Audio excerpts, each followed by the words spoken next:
ওম শান্তি। আজকের তারিখ হলো 10 মে 2024। প্রাত মুরলি। ওম শান্তি। বাপদাদা মধুবন। আজকের মুরলিতে বাবা বলেছেন, মিষ্টি বাচ্চারা, বাবার সমান করুণাময় হও। করুণাময় বাচ্চারা সকলকে দুঃখ থেকে মুক্ত করে পতিত থেকে পবিত্র করে তোলার সেবা করে। তো বাবা বলেছেন যে বাবার সমান করুণাময় হও। আর করুণাময় বাচ্চারা সকলকে দুঃখ থেকে মুক্ত করে পতিত থেকে পবিত্র করে তোলার সেবা করে। প্রশ্ন: সমগ্র দুনিয়ার চাহিদা কি যা বাবা ব্যতীত আর কেউ পূরণ করতে পারে না? উত্তর: সমগ্র দুনিয়ার চাহিদা হলো শান্তি আর সুখ প্রাপ্ত করা। তো বলছে সমগ্র দুনিয়ার চাহিদা হলো শান্তি আর সুখ প্রাপ্ত করা। সমস্ত বাচ্চাদের ডাক শুনে বাবা আসেন। বাবা হলেন অসীম জগতের, সেই জন্য তিনি খুবই উদ্বিগ্ন থাকেন যে আমার বাচ্চারা কিভাবে দুঃখী থেকে সুখী হবে। বাবা বলেন, বাচ্চারা পুরনো দুনিয়াও আমারই, সকলেই আমার বাচ্চা। আমি এসেছি সকলকে দুঃখ থেকে মুক্ত করতে। আমি সমগ্র দুনিয়ার মালিক, সেই জন্য আমাকেই পতিত থেকে পবিত্র করে তুলতে হবে। ওম শান্তি।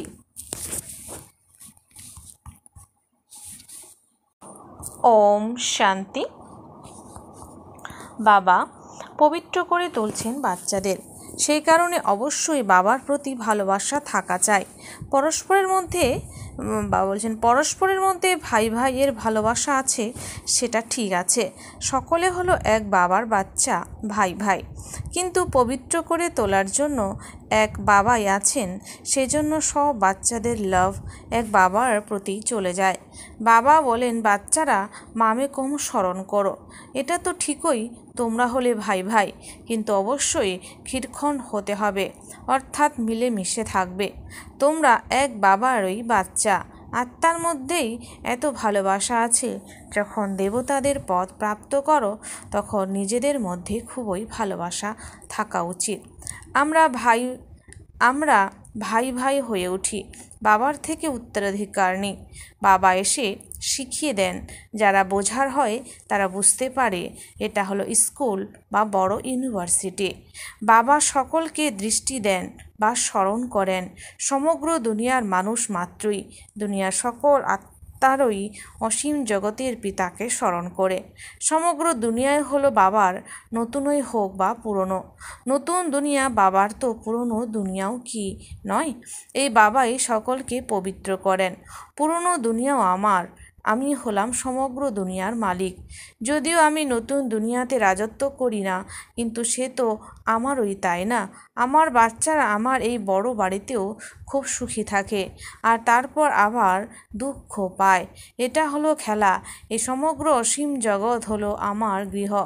এটা হলো বড় মঞ্চ। বাবা জানেন সমগ্র গৃহে আমার বাচ্চারা আছে। সমস্ত দুনিয়াকে দেখেন, সব হলো চৈতন্য। সব বাচ্চারা এই সমগ্র দুঃখী, সেই জন্য ডাকতে থাকে, বাবা আমাদের ছিছি দুঃখী দুনিয়ার থেকে শান্তির দুনিয়ায় নিয়ে চলো। শান্তিদাতা দেবা বাবাকে ডাকে। দেবতাদের তো বলতে পারো না, সকলেরই হলো সেই এক বাবা। সমস্ত সৃষ্টির জন্য ভাবনা তার থাকে। অসীম জগতের আলো এটি। বাবা জানেন এই অসীম জগতের গৃহে এই সময় সবাই হলো দুঃখী, সেই জন্য বলে শান্তির দেব, সুখ দেব, এই দুটো জিনিসই চায়। এখন তো জানো আমরা অসীম জগতের পিতার থেকে সুখের উত্তরাধিকার নিচ্ছি। বাবা এসে আমাদের শান্তি ও সুখও দেন। সুখ শান্তি দেওয়ার মতো আর কেউ তো নেই। বাবার দয়া হয়, উনি হলেন অসীম জগতের পিতা। তোমরা বুঝতে পারো, আমরা এই বাবার বাচ্চারা খুব সুখী ছিলাম যখন পবিত্র ছিলাম। এখন অপবিত্র হওয়ায় দুঃখী হয়ে গেছি। কামনার চিতার উপর বসে কালো পতিত হয়ে যায়। আসল কথা হলো বাবাকে ভুলে যাওয়া।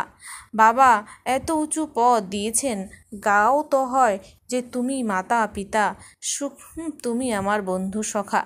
সুখ ছিল, সেটা তো তোমরা আবার এখন নিচ্ছ, কারণ এখন দুঃখ ছেয়ে আছে। এটা হলো তমপ্রধান দুনিয়া। বিষয় সাগরে হাবুডুবু খেতে থাকে, কিছুই বুঝতে পারে না। তোমরা এখন বুঝতে পেরেছ, তোমরা বুঝতে পারো যে এটা হলো রোর অফ নরক। বাবা বাচ্চাদেরকে জিজ্ঞাসা করেন, এখন তোমরা নরকবাসী না স্বর্গবাসী? কেউ মারা গেলে সাথে সাথে বলে দেয় স্বর্গবাসী হয়েছে, অর্থাৎ সকল দুঃখ থেকে দূর হয়ে গেছে। তবে আবার নরকের জিনিস কেন তাকে খাওয়ানো হয় এটাও বোঝে না। বাবা এসে স্বর্গের স্থাপনা করেন, তোমাদের অর্থাৎ বাচ্চাদের রাজযোগ শেখান। বাবা বলেন, মিষ্টি বাচ্চারা, আমি তোমাদের এই নলেজ শোনাচ্ছি, আমার মধ্যে এই নলেজ আছে। জ্ঞান সাগর হলাম আমি। বলা হয় ইনি হলেন শাস্ত্রের অথরিটি, কিন্তু তারাও যে আত্মা এটাও বোঝে না। তারা বাবার সম্পর্কে জানে না। বাবা অর্থাৎ যিনি বিশ্বের মালিক করে তোলেন, তাকে বলে তিনি নাকি নুড়ি পাথর সব কিছুর মধ্যে আছেন। ব্যাস, ভগবান কি সব কথাই না লিখে দিয়েছে। মানুষের কিছুই জানা নেই, একেবারে অরফ্যান অনাথ হয়ে নিজেদের মধ্যে লড়াই ঝগড়া করতে থাকে। বাবা হলেন রচয়িতা, আর রচনার আদি মধ্য অন্ত তাকে কেউ জানে না। বাবা নিজের আর রচনার আদি মধ্য অন্তের রহস্য বোঝান, আর তো কেউ বলতে পারবে না। তুমি যে কোনো কাউকে জিজ্ঞাসা করো, যাকে ঈশ্বর ভগবান রচয়িতা বলো, ওনাকে তুমি জানো নাকি নুড়ি পাথরের ভেতরে ঈশ্বর একটা বলতেই জানো? প্রথমে নিজেকে তো বোঝো। মানুষ তমপ্রধান তো জানোয়ার ইত্যাদি সব হলো তমপ্রধান। মানুষ শতপ্রধান হলে তো সকলে সুখী হয়ে যায়। যেরকম মানুষ সেরকম তার ফার্নিচারও হয়। বিত্তশালী লোকের ফার্নিচারও ভালো হয়। তোমরা তো একদম সুখী বিশ্বের মালিক হও, তাই তোমাদের কাছে প্রতিটি জিনিস সুখদায়ী হয়, সেখানে দুঃখদায়ী কোনো জিনিস হয় না। এই নরক হলোই ঘৃণ্য দুনিয়া। বাবা এসে বোঝান ভগবান হলেন একজনই, তিনি হলেন পতিত পাবন, স্বর্গের স্থাপনা করেন। দেবতাদের মহিমাও সুখ্যাত আছে, যে সর্বগুণ সম্পন্ন, 16 কলা সম্পূর্ণ নির্বিকারী, মর্যাদা পুরুষোত্তম, ডবল হিংসক। মন্দিরে গিয়ে দেবতাদের প্রশস্তি আর নিজের নিন্দা করে, কারণ সকলেই হলো ভ্রষ্টাচারী। শ্রেষ্টাচারী স্বর্গবাসী তো হলো এই লক্ষ্মী আর নারায়ণ, যাদের সকলে পূজা করে। সন্ন্যাসীরাও বলে সত্যযুগে এরকম হয় না। তোমাদের সন্ন্যাস হতো অসীম জগতের পিতা এসে অসীম জগতের সন্ন্যাস করান, ওটা হলো হঠযোগ। এই জগতের সন্ন্যাস, সেই ধর্মই হলো আলাদা। বাবা বলেন, তোমরা নিজেদের ধর্ম ভুলে কত ধর্মের মধ্যে ঢুকে আছো। নিজেদের ভারতবর্ষের নামই হিন্দুস্তান করে দিয়েছ, তারপর আবার হিন্দু ধর্ম বলে দাও। বাস্তবে তো হিন্দু ধর্ম কেউ স্থাপন করেনি। মুখ্য ধর্ম হলোই 4 দেবী দেবতা, ইসলামী, বৌদ্ধ আর খ্রিস্টান। তোমরা জানো এই সমগ্র দুনিয়া হলো আইল্যান্ড, এর মধ্যে হলো রাবণের রাজ্য। রাবণ দেখেছো, যাকে বারংবার জ্বালানো হয়, এ হলো সবচেয়ে পুরনো শত্রু। এটাও বোঝে না যে আমরা কেন জ্বালাই। বুঝতে হবে তো এই রাবণকে কবে থেকে জ্বালানো হচ্ছে। তারা এটাই বোঝে যে পরম্পরা থেকে। আরে এরও তো হিসাব চাই, তাই না? তোমাদের কেউ জানে না তোমরা হলে ব্রহ্মার সন্তান। তোমাদের কেউ জিজ্ঞাসা করলো তুমি কার সন্তান? আরে আমরা ব্রহ্মা কুমারীরা তো ওনার সন্তান হয়ে গেছি। ব্রহ্মা কার বাচ্চা? শিব বাবার। আমরা ওনার পুত্র হয়ে গেলাম, সে অর্থে সমস্ত বাচ্চারাই হলো ওনার বাচ্চা। তারপর শরীরের দিক থেকে প্রথমে ব্রাহ্মণ হয়ে, প্রজাপিতা তো ব্রহ্মা, তাই না? এত প্রজা কিভাবে রচনা করেন এটা তোমরা জানো। এ তো হলো অ্যাডাপশন, শিব বাবা ব্রহ্মা বাবার দ্বারা অ্যাডাপ্ট করেন। মেলাও বসে, বাস্তবে মেলা সেখানে বসা দরকার যেখানে ব্রহ্মপুত্র বড় নদী সাগরে গিয়ে মিলিত হয়, সেই সঙ্গমে মেলা বসা উচিত। এই মেলা হলো এখানে। ব্রহ্মা বসে আছেন, জানো যে বাবাও হন আর বড় মাম্মাও হন, কিন্তু মেল অর্থাৎ পুরুষ বলে মাম্মার তত্ত্বাবধানে মাতাদের সামলানোর জন্য স্থির করা হয়েছে। বাবা বলেন, আমি তোমাদের সদ্গতি দিই। তোমরা জানো এ দেবতারা হলো ডবল অহিংসক, কারণ সেখানে রাবণ থাকেই না। বাবা বলছে সেখানে রাবণ থাকে না। ভক্তিতে হয় রাত, জ্ঞান দ্বারা হয় দিন। জ্ঞান সাগর হলেন এক বাবা, ওনার ক্ষেত্রে আবার বলে দেওয়া হয় সর্বব্যাপী। বাবাকে বলি যে ভগবান সর্বব্যাপী। বাবা এসে এটা বোঝান আর বাচ্চাদেরই বোঝান। শিব ভগবানও বাজ তো। শিব জয়ন্তী পালন করে যখন অবশ্যই কারোর মধ্যে আসে। বলেন, আমাকে প্রকৃতির আধার নিতে হয়, আমি কোনো ছোট বড় বাচ্চার আধার নিই না। কৃষ্ণ তো বাচ্চা হলো, তাই না? আমি তো ওনার অনেক জন্মের অন্তে, তাও আবার বানপ্রস্থ অবস্থায় প্রবেশ করি। বানপ্রস্থ অবস্থার পরেই মানুষ ভগবানকে জপতে থাকে, কিন্তু ভগবানকে সঠিকভাবে কেউ জানে না। তখন বাবা বলেন, যদা যদা হি ধর্মস্য গ্লানির্ভবতি ভারত, আমি ভারতেই আসি। ভারতের মহিমা অপরমপার। মানুষের দেহের অহংকার দেখো কত, আমি অমুক এই হই। এখন বাবা এসে তোমাদের দেহে অভিমানী করে তোলেন। মিষ্টি মিষ্টি আত্মারূপী বাচ্চাদেরকে আত্মাদের পিতা বসে জ্ঞানের সমস্ত রহস্য বলেন। এটা হলো পুরনো দুনিয়া, সত্যযুগ হলো নতুন দুনিয়া। সত্যযুগে আদি সনাতন দেবী দেবতা ধর্মই ছিল 5000 বছরের কথা। শাস্ত্রে আবার ব্যাসদেব লিখে দিয়েছেন কল্পের আয়ু 1,00,000 বছর, বাস্তবে হলো 5000 বছরের কল্প। মানুষ একদম অজ্ঞানতার কুম্ভকর্ণে নিদ্রায় ঘুমিয়ে পড়ে আছে। এখন তোমাদের এই কথাগুলি নতুন কেউ শুনলে বুঝবে না, সেই জন্য বাবা বলেন নিজের বাচ্চাদের সাথে কথা বলি। ভক্তিও তোমরাই শুরু করো, নিজেরাই নিজেদের ঘুম পাড়িয়ে রেখেছ। বাবা তোমাদের পূজ্য করে তুলেছেন, তোমরা আবার পূজারি হয়ে যাও। এটাও খেলা। কোনো কোনো মানুষ কোমল হৃদয়ে হয়ে থাকে, তাই খেলা দেখলেও কাঁদতে থাকে। বাবা বলেন, যে ক্রন্দন করেছে সে হারিয়েছে। সত্যযুগে কান্নাকাটির কোনো ব্যাপারই নেই। এখানেও বাবা বলেন ক্রন্দন করতে নেই, ক্রন্দন করে দ্বাপর কলিযুগে। সত্যযুগীরা কখনো ক্রন্দন করে না। শেষ বেলাতে তো কারোর ক্রন্দন করার ফুরসতই থাকবে না। হঠাৎ করে মরতে থাকবে, হায় রামও বলতে পারবে না। বিনাশ এরকম হবে যাতে সামান্যতম দুঃখ হবে না, কারণ হসপিটাল ইত্যাদি তো থাকবেই না।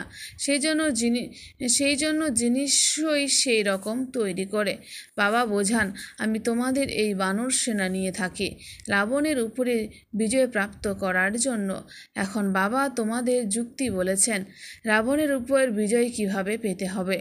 সব সীতাদের রাবণের শৃঙ্খল থেকে ছাড়াতে হবে, এই সব বোঝার ব্যাপার। ভগবানুবাজ বাচ্চাদেরই বাবা বলেন, হিয়ার নৈভেল, যে কথায় তোমাদের কোনো লাভ নেই তার থেকে তোমরা নিজেদের কান বন্ধ করে নাও। এখন তোমাদের শ্রীমত প্রাপ্ত হয়, তোমরাই শ্রেষ্ঠ হবে। এখানে তো শ্রী শ্রী এর টাইটেল সবাইকে দেওয়া হয়।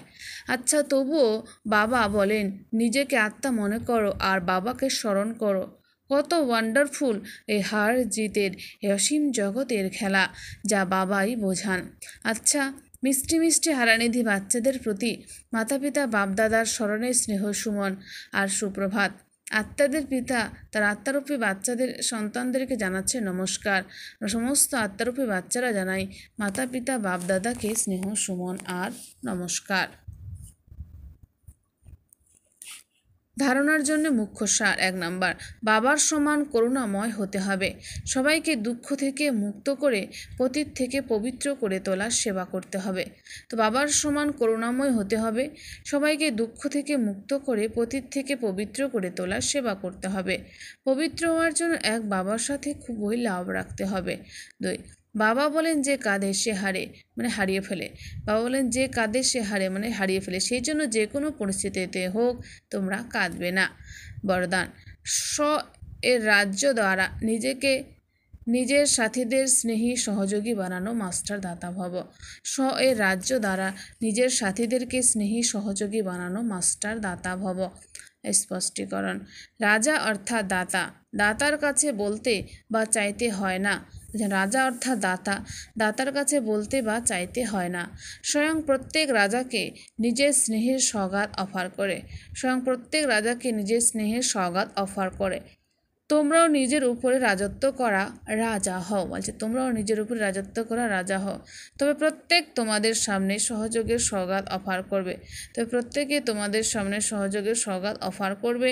যার নিজের উপরে রাজত্ব আছে তার সামনে লৌকিক অলৌকিক সাথী জি হাজির জি হজুর হাজি বলে স্নেহী সহযোগী হবে।